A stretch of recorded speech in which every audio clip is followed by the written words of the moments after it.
तो श्रोताओं, आइए, आपने नारद की कथा सुनी। अब आप जालंधर की कथा सुने। एक कल्प में इसके कारण परमात्मा को आना पड़ा। तो श्रोताओं, जालंधर एक बहुत बड़ा पराक्रमी असुर था अपने समय का।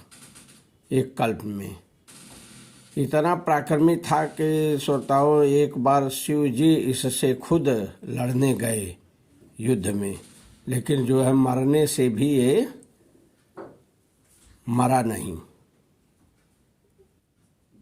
बहुत परेशान हो गए। देवता लोग भी इससे परेशान हो गए। सभी देवताओं को परास्त कर देता था। इसका कारण था श्रोताओं इसकी पत्नी श्रोताओं इसकी पतिव्रता थी। उसी के तेज बल से ये लड़ता था। ध्यान देना श्रोताओं, पत्नी पतिव्रता थी। पत्नी के तेज से ये युद्ध में लड़ता था और उसको कोई मार नहीं पाता था। सब लोग जो है पराजित हो जाते थे। देवता अंत में जो है सब विनती करने लगे, परमात्मा के पास गए।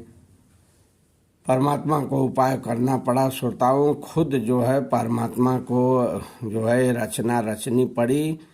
लोक कल्याण के लिए, परोपकार के लिए परमात्मा ने खुद जो है श्राप ग्रहण किए हैं और जो है आए हैं इसकी पत्नी के यहाँ। इसके पत्नी का सतीत्व भंग किए हैं, तब जाके वो असुर मारा गया। युद्ध में लड़ाई हो रही थी श्रोताओं, उधर घमासान लड़ाई हो रही थी शिव जी से।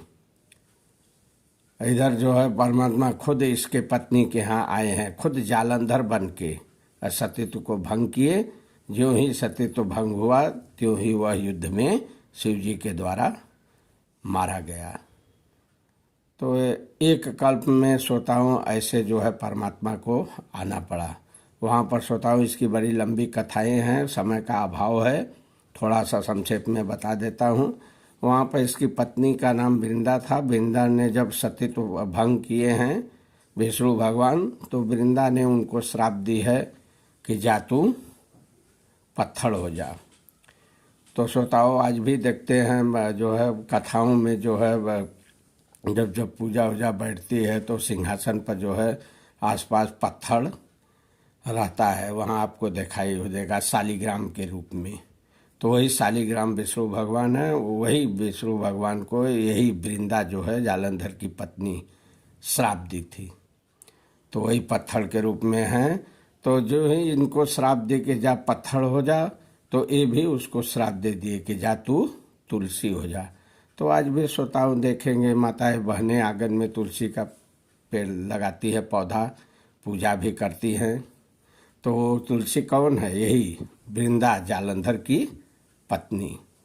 ध्यान देना, आप लोग किसकी पूजा करते हैं? यही तुलसी, जालंधर की पत्नी वृंदा है, पतिव्रता औरत। तो ऐसे जो है श्रोताओं इसकी कहानी है। जब श्राप दिए तो विष्णु भगवान इसको जा तू तुलसी हो जा, तो ये भी कही मैं तुलसी हो जाऊंगा तो आपके सर पर चढ़ूंगी। तो श्रोताओं देखेंगे कथाओं में जो है जब जब श्री सत्यनारायण भगवान की कथा होती है तो वहाँ तुलसी चनामृत में डाला जाता है, तुलसी शालिग्राम पर चढ़ाया जाता है। तो वही जो है शालिग्राम का मतलब उनके सर पर चढ़ाया जा रहा है। ऐसा करके जो है बहुत विस्तार से कथा है। फिलहाल मैं आगे अब बढ़ता हूँ। जो है अब आती है इसके बाद कथा जो है भानु प्रताप की। तो श्रोताओं कैकय देश के में सत्यकेतु नाम का एक राजा था। उसके दो पुत्र थे, भानु प्रताप और अरिमर्दन। भानु प्रताप बहुत बड़ा पराक्रमी राजा था श्रोताओं, उस समय पृथ्वी का चक्रवर्ती राजा था। अरिमर्दन उसका मंत्री था, उसका भाई जो था छोटा। तो ये सबको युद्ध में जीत लिया श्रोताओं। इसके हारे हुए राजा बहुत से छोड़ के राज्य भाग गए, जाके जंगल में छिपे रहे। तो एक बार श्रोताओं एक शिकार खेलते हुए जंगल में गया। वहाँ पर जो है इसका हारा हुआ राजा जो है कपट भेष से रहता था। इनको देख के पहचान लिया, ये तो पहचाने नहीं। वो अपना उसी जगह जंगल में रहता था। देखा तो बदला लेने का अवसर ठान लिया, अच्छा मौका है। उसने रूप बना के जो है अपना भेष बना के रहता था, सब कुछ तो जानता था, सारी कहानी जो है कुल बता दिया। भानु प्रताप को पूरा विश्वास हो गया कि बहुत बड़ा जो है योगी सन्यासी ऋषि मुनि है। तो जैसे जैसे श्रोताओं कहता गया वैसे वैसे जो है भानु प्रताप राजा करते गए और परिणाम में जो है इनका जो है नामो निशान मिटा दिया जो है। तो श्रोताओं कैसे मिटाया थोड़ा सा संक्षिप्त में देख लीजिए।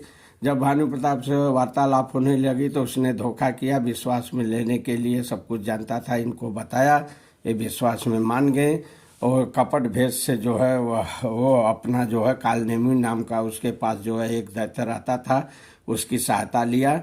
उसकी सहायता से वो मायावी था कालनेमी दैत्य, तो उसने जो है राजा भानु प्रताप को जो है पुरोहित पूरे जो है इनको घोड़े सहित जो है माया से इनके नगर में पहुंचा दिया जंगल से।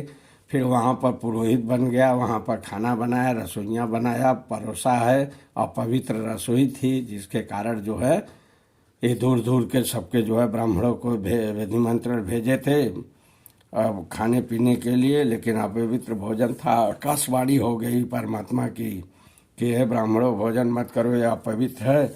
इस तरह से ब्राह्मणों ने इन्हें श्राप दे दिए, श्राप स्वताओ बड़ा भयंकर दिए कि जा तू असुर हो जा। अब तो श्रोताओं कुटुंब सहित इनको श्राप मिल गया असुर होने का। तो श्रोताओं यही जो है राक्षस बन गए, यही भानु प्रताप जो है रावण बना समय आने पर, और यही इनका जो है मंत्री जो था हरिमर्दन भाई छोटा, वो जो है कुंभकर्ण बना। और दोनों श्रोताओं जो है बन के पृथ्वी पर विचरने लगे। एक कल्प में जो है आप तो कहानी सुने ही हैं रावण कुंभकर्ण की, हर साल जो है रामलीला वगैरह हर साल रावण चलता रहता है, इससे कोई अछूता नहीं है। तो एक कल्प में श्रोताओं जो है ऐसे परमात्मा को आना पड़ा। समय का अभाव है, स्वभाव समय का को देखते हुए मैं कथा यहीं पर विराम करता हूँ। अब अगली कथा जो है श्रोताओं रावण की आएगी, आइए सुनिए जो है। तब तक के लिए बोलिए जय श्री राम।